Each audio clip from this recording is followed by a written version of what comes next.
ಎಲ್ಲರಿಗೂ ಮುಂಜಾನೆಯ ಶುಭೋದಯಗಳು. ನನ್ನ ಹೆಸರು ಭಾವನಾ ಶ್ರೀಧರ್ ಕುರಂಗಿ. ನಾನು 8ನೇ ತರಗತಿಯಲ್ಲಿ ಓದುತ್ತಿದ್ದೇನೆ. ನಮ್ಮ ಶಾಲೆ ಹೆಸರು ಸರ್ಕಾರಿ ಪ್ರೌಢಶಾಲೆ ಮಾಸಮರಡಿ. ಪರಿಸರ ಸ್ನೇಹಿ ಇಕೋ ಕ್ಲಬ್ ವತಿಯಿಂದ ನಾವು ಏಕಬಳಕೆ ಪ್ಲಾಸ್ಟಿಕ್ ನಿರಾಕರಿಸುವುದು ಈ ಹೇಳಿಕೆಯನ್ನು ಜನರಲ್ಲಿ ಮೂಡಿಸುವ ಸಲುವಾಗಿ ಒಂದು ಕಿರುನಾಟಕವನ್ನು ಪ್ರದರ್ಶಿಸುತ್ತೇವೆ. ಪಾತ್ರಗಳ ಪರಿಚಯ. ನಮಸ್ಕಾರ, ನನ್ನ ಹೆಸರು ಗಾಯತ್ರಿ ಬಸವರಾಜ್ ಸಾಂಜಿ. ನಾನು 8ನೇ ತರಗತಿಯಲ್ಲಿ ಓದುತ್ತಿದ್ದೇನೆ. ನನ್ನ ಪಾತ್ರ ಪ್ಲಾಸ್ಟಿಕ್. ಎಲ್ಲರಿಗೂ ನಮಸ್ಕಾರ. ನನ್ನ ಹೆಸರು ದೀಪಾ ಕಲ್ಲಪ್ಪ ಮರಕಟ್ಟಿ. ನಾನು 8ನೇ ತರಗತಿಯಲ್ಲಿ ಓದುತ್ತಿದ್ದೇನೆ. ನನ್ನ ಪಾತ್ರ ಪರಿಸರ ಪೂರಕ ವಸ್ತುಗಳು. ಎಲ್ಲರಿಗೂ ನಮಸ್ಕಾರ. ನನ್ನ ಹೆಸರು ಮನೀಷಾ. ನನ್ನ ಹೆಸರು ಕಾವೇರಿ. ನನ್ನ ಹೆಸರು ಗಾಯತ್ರಿ. ನಮ್ಮೆಲ್ಲರ ಪಾತ್ರ ಅಭಿನಯಿಸುವ ಪಾತ್ರ. ದೃಶ್ಯ 1. ಪ್ಲಾಸ್ಟಿಕ್ನಿಂದ ಆಗುವ ಪ್ಲಾಸ್ಟಿಕ್ ಮತ್ತು ಪರಿಸರ ಪೂರಕ ವಸ್ತುಗಳನ್ನು ಯಾರು ಹೆಚ್ಚಾಗಿ ಬಳಸುತ್ತಾರೆ ಎಂದು ನೋಡಿಕೊಂಡು ಬರೋಣ ಬನ್ನಿ. ಅಂಗಡಿಗೆ ಹೋದ್ರು, ತರಕಾರಿ ತಗೊಂಡ್ರು, ದಿನಸಿ ಅಂಗಡಿಗೆ ಹೋದ್ರು, ಬಟ್ಟೆ ಅಂಗಡಿಗೆ ಹೋದ್ರು, ಎಲ್ಲಾ ಕಡೆ ಪ್ಲಾಸ್ಟಿಕ್ ಪ್ಲಾಸ್ಟಿಕ್ ಪ್ಲಾಸ್ಟಿಕ್, ಎಲ್ಲಾ ಕಡೆ ಪ್ಲಾಸ್ಟಿಕ್ ಪ್ಲಾಸ್ಟಿಕ್ ಪ್ಲಾಸ್ಟಿಕ್.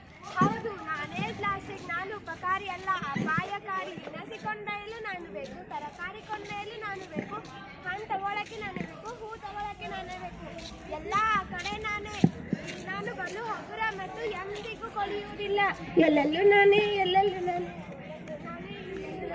ಎಲ್ಲಾ ಕಡೆ ನಾನೇ. ಎಲ್ಲಾ ಕಡೆ ನಾನೇ. ಹೂ ತಗೊಳಂಗಿಲ್ಲ ನಾನೇ, ಹಣ್ಣು ತಗೊಳ್ಳೋ ಕಡೆ ನಾನೇ, ಹೂ ತಗೊಳ್ಳೋ ಕಡೆ ನಾನೇ, ಎಲ್ಲಾ ಕಡೆ ನಾನೇ. ಇಡೀ ಪ್ರಪಂಚದಲ್ಲೇ ನಾನೇ ರಾಣಿ, ನಾನೇ ರಾಜ, ನಾನೇ ಭಕ್ಷಕ. ಸಾಕು ಸಾಕು ನಿಲ್ಲಿಸು, ಎಲ್ಲ ಕಡೆ ನೀನೇ. ಹೌದು, ಎಲ್ಲಾ ಕಡೆ ನಾನೇ. ಹೌದು, ಎಲ್ಲಾ ಕಡೆ ನೀನೇ. ಎಲ್ಲರೂ ನನ್ನನ್ನೇ ಹೆಚ್ಚು ಉಪಯೋಗಿಸುತ್ತಾರೆ. ಇಲ್ಲ, ಎಲ್ಲರೂ ನನ್ನನ್ನೇ ಉಪಯೋಗಿಸುತ್ತಿದ್ದಾರೆ. ಇಲ್ಲ, ಎಲ್ಲರೂ ನನ್ನನ್ನೇ ಉಪಯೋಗ. ಸಾಕು ನಿಲ್ಲಿಸಿ. ನಿಮ್ಮಿಬ್ಬರಲ್ಲಿ ಜನರು ಹೆಚ್ಚಾಗಿ ಯಾರನ್ನು ಬಳಸುತ್ತಿದ್ದಾರೆ ಎಂಬುದು ನಿಮಗೆ ತಿಳಿಯಬೇಕಲ್ಲವೇ? ಈಗ ನಿಮಗೆ ಒಂದು ಸವಾಲನ್ನು ನೀಡುತ್ತೇನೆ. ನಿಮ್ಮಿಬ್ಬರಿಗೆ ಇಚ್ಛೆ ಇದೆ? ನನಗೆ ಒಪ್ಪಿಗೆ ಇದೆ, ಆದರೆ ನನ್ನ ಬದಲು ನನ್ನ ಸ್ನೇಹಿತೆ ಬರುತ್ತಿದ್ದಾಳೆ. ನನಗೂ ಒಪ್ಪಿಗೆ ಇದೆ, ನನ್ನ ಬದಲು ನನ್ನ ಸ್ನೇಹಿತೆ ಬರುತ್ತಿದ್ದಾಳೆ. ಆಟ ಪ್ರಾರಂಭ.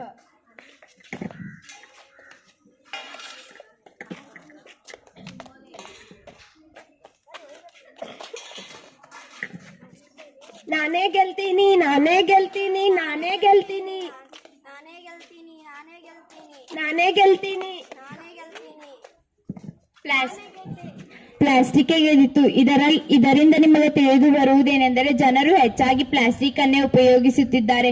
ಆದರೆ ಪ್ಲಾಸ್ಟಿಕ್ ಅನ್ನು ಉಪಯೋಗಿಸುವುದರಿಂದ ಆಗುವ ಪರಿಣಾಮಗಳನ್ನು ತಿಳಿದುಕೊಂಡು ಬರೋಣ ಬನ್ನಿ. ಪ್ಲಾಸ್ಟಿಕ್ ನಿಂದ ಆಗುವ ತೊಂದರೆಗಳು ಹಾಗೂ ಪ್ಲಾಸ್ಟಿಕ್ ನಿರಾಕರಿಸುವುದರ ಬಗ್ಗೆ ತಿಳಿದುಕೊಂಡು ಬರೋಣ ಬನ್ನಿ.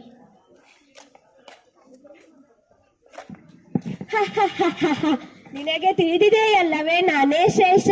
ಜನರು ನನ್ನನ್ನೇ ಉಪಯೋಗಿಸುತ್ತಿದ್ದಾರೆ. ಹೌದು, ಎಲ್ಲರ ಕೈಯಲ್ಲಿ ನೀನೇ ಮಿಂಚುತ್ತಾ ಇರ್ತೀಯ, ಏಕೆಂದರೆ ನಮ್ಮ ಜನರಿಗೆ ನಿನ್ನ ಬಗ್ಗೆ ಗೊತ್ತಿಲ್ಲ. ಆದ್ದರಿಂದ ನಿನ್ನನ್ನು ಮನೆಗೆ ತೆಗೆದುಕೊಂಡು ಹೋಗಿ ಒಂದು ಬಾರಿ ಬಳಸಿ ಕಸದ ಬುಟ್ಟಿಯಲ್ಲಿ ಚೆಲ್ಲುತ್ತಾರೆ.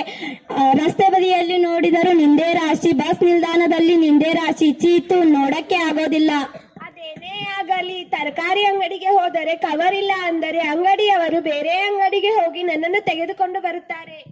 ಹೌದು, ನಮ್ಮಲ್ಲಿ ಗಂಡಸರಾಗಲಿ ಹೆಂಗಸರಾಗಲಿ ಅದೇನೇನೋ ಸಾಮಾನುಗಳನ್ನು ಇಟ್ಟುಕೊಂಡಿರುತ್ತಾರೆ. ಅದರಲ್ಲಿ ಒಂದು ಚೀಲವನ್ನು ಇಟ್ಟುಕೊಂಡರೆ ಎಷ್ಟೋ ಪ್ಲಾಸ್ಟಿಕ್ ಅನ್ನು ನಿರಾಕರಿಸಬಹುದು.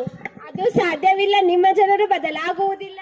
ಆಗುತ್ತೆ ನೋಡು. ನನ್ನಂತ ಪರಿಸರ ಪೂರಕ ವಸ್ತುಗಳನ್ನು ಬಳಸಿದರೆ ಎಷ್ಟೋ ಪ್ಲಾಸ್ಟಿಕ್ ಅನ್ನು ನಿರಾಕರಿಸಬಹುದು. ನಿನ್ನಂತ ವಸ್ತುಗಳನ್ನು ಬಳಸಿದರೆ ನಮ್ಮ ಜನರಿಗೆ ತೊಂದರೆಗಳಾಗುತ್ತಿವೆ. ಆದ್ದರಿಂದ ನಿನ್ನನ್ನು ಮನೆಗೆ ತೆಗೆದುಕೊಂಡು ಹೋಗಿ ಒಂದು ಬಾರಿ ಬಳಸಿ ಕಸದ ಬುಟ್ಟಿಯಲ್ಲಿ ಚೆಲ್ಲುತ್ತಾರೆ. ಅದು ಕೊಳೆಯುವುದು ಸುಮಾರು ವರ್ಷಗಳ ಕಾಲ ಬೇಕಾಗುತ್ತದೆ. ಆದ್ದರಿಂದ ಪ್ಲಾಸ್ಟಿಕ್ ಅನ್ನು ಕಡಿಮೆ ಮಾಡಿದರೆ ಕ್ರಮೇಣ ಪ್ಲಾಸ್ಟಿಕ್ ಮುಕ್ತ ಪರಿಸರ ನಮ್ಮದಾಗುತ್ತದೆ. ಹೌದು ಸ್ನೇಹಿತರೆ, ನಾವೆಲ್ಲರೂ ಒಂದುಗೂಡಿ ಆದಷ್ಟು ಪ್ಲಾಸ್ಟಿಕ್ ಅನ್ನು ನಿರಾಕರಿಸಬೇಕು. ಮದುವೆ ಸಮಾರಂಭ, ಹುಟ್ಟುಹಬ್ಬ ಹಾಗೂ ಇನ್ನಿತರ ಕಾರ್ಯಕ್ರಮಗಳಲ್ಲಿ ಪ್ಲಾಸ್ಟಿಕ್ ಬಾಟಲ್, ಲೋಟದ ಬದಲಿಗೆ ಪರಿಸರ ಪೂರಕ ವಸ್ತುಗಳನ್ನು ಬಳಸಬೇಕು. ಪ್ಲಾಸ್ಟಿಕ್ ಅನ್ನು ಒಂದು ಬಾರಿ ಬಳಸಿ ಒಗೆಯುವುದರಿಂದ ಅದು ಕೊಳೆಯಲು ತುಂಬಾ ವರ್ಷಗಳು ಬೇಕಾಗುತ್ತವೆ ಮತ್ತು ಪ್ಲಾಸ್ಟಿಕ್ ನಿಂದ ರಾಸಾಯನಿಕ ಪದಾರ್ಥಗಳು ಬಿಡುಗಡೆ ಆಗುತ್ತವೆ. ಇದರಿಂದ ಮಾನವರಲ್ಲಿ ಆರೋಗ್ಯಕರ ಸಮಸ್ಯೆಗಳು ಬರುತ್ತವೆ. ಆದ್ದರಿಂದ ಅತಿ ಹೆಚ್ಚು ಪ್ಲಾಸ್ಟಿಕ್ ಅನ್ನು ಉಪಯೋಗಿಸಬಾರದು.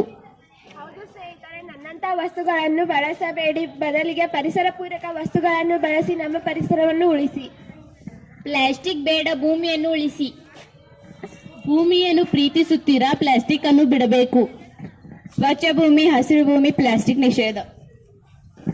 ಪ್ಲಾಸ್ಟಿಕ್ ತ್ಯಜಿಸಿ ಪರಿಸರ ಉಳಿಸಿ. ಪ್ಲಾಸ್ಟಿಕ್ ತ್ಯಜಿಸಿ ಪರಿಸರ ಉಳಿಸಿ.